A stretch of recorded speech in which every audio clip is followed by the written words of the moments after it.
মার্কিন যুক্তরাষ্ট্রের বর্তমান প্রেসিডেন্ট ডোনাল্ড ট্রাম্পের প্রশাসন সিরিয়ার উপর দীর্ঘমেয়াদী আরোপিত নিষেধাজ্ঞাগুলো প্রত্যাহারের প্রতিশ্রুতি বাস্তবায়নের লক্ষ্যে প্রথম ধাপে গুরুত্বপূর্ণ পদক্ষেপ নিয়েছে। এই পদক্ষেপে একাধিক ব্যক্তি ও প্রতিষ্ঠানকে আরোপিত বিধিনিষেধ শিথিল করা হয়েছে, যা সিরিয়ার অর্থনীতিতে নতুন বিনিয়োগের সুযোগ সৃষ্টি করবে।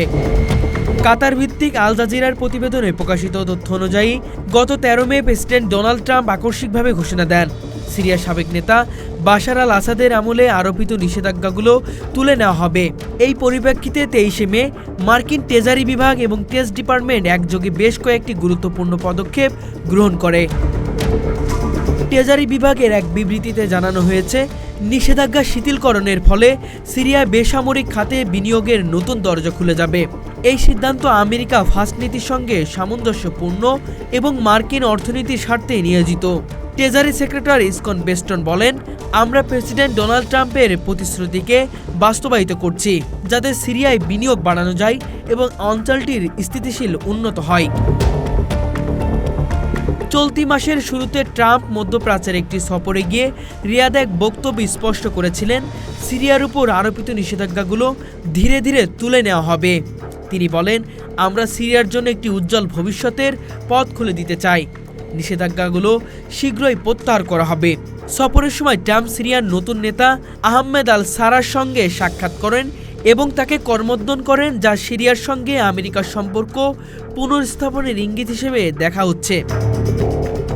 নিষেধাজ্ঞা প্রত্যাহারের এই সিদ্ধান্ত মধ্যপ্রাচ্যের স্থিতিশীলতা ও নিরাপত্তা পরিস্থিতির উপর গভীর প্রভাব ফেলতে পারে।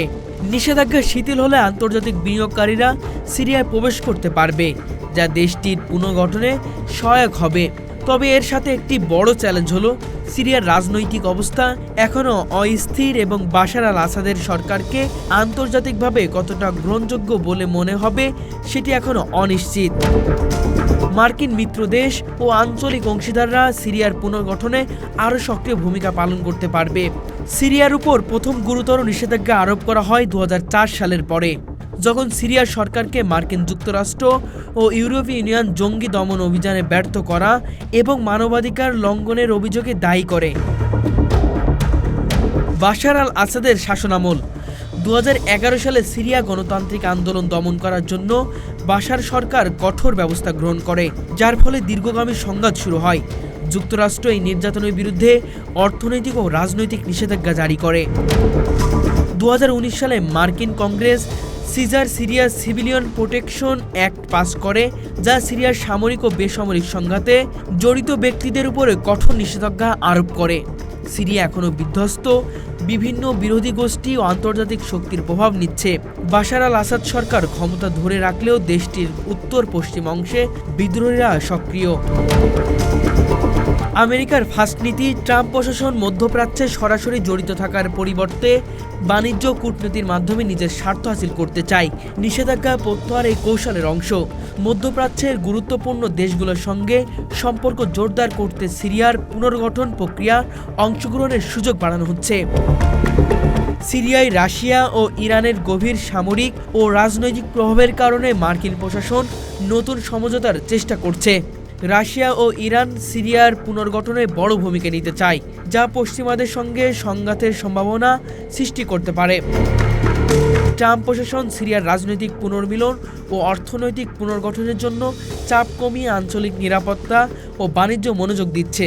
মার্কিন প্রশাসনের সিরিয়ার উপর থেকে নিষেধাজ্ঞা প্রত্যাহারের পদক্ষেপটি মধ্যপ্রাচ্যে দীর্ঘস্থায়ী সংকট মোকাবেলায় এক গুরুত্বপূর্ণ মোড় হতে পারে।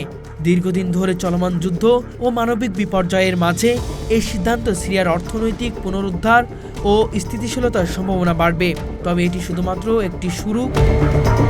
সিরিয়ার রাজনৈতিক অস্থিরতা, আঞ্চলিক ও আন্তর্জাতিক শক্তির দ্বন্দ্ব ও মানবাধিকার পরিস্থিতি এখনও চ্যালেঞ্জ হিসেবে রয়ে গেছে।